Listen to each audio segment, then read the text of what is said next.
believe and put it in action. If you believe that God calls you to tithe, and you do tithe, you've demonstrated faith. Because you've taken that basic belief, which is very biblical, by the way, and you put it into action. That's faith. If you believe that God wants you to be in worship, you show faith every time you come to worship. You're taking your belief. God, I believe God wants me to be in worship, and I'm now going to worship. That is a demonstration of faith.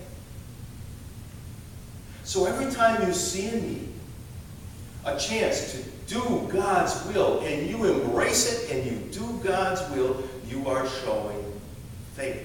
And, here's the last part.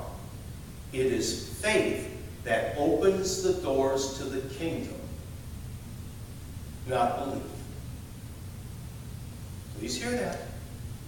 It's faith that opens the doors to the kingdom, not belief. There are a ton of people out there that believe that God is around somewhere, somehow. But they do not demonstrate faith because they don't take that belief and put it into action.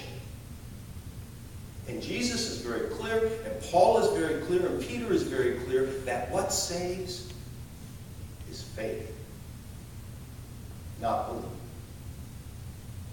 So James wants to make this very important point. That's why he brings it up in all 5 chapters. You need to be a doer. You need to take your belief and put it into action in some shape or form. We've covered an awful lot today in this first chapter. Talked about perseverance. We've talked about wisdom. We've talked about doubt. And then we talked about pride. And then we talked about temptation and anger and the need to be a doer. Next Sunday, whole new chapter. Altogether different topics that we'll be looking at. But one topic will come back again. Be a doer. Be a doer. Demonstrate faith. Because faith saves, not just a mere intellectual belief. Let's bow for a word of prayer.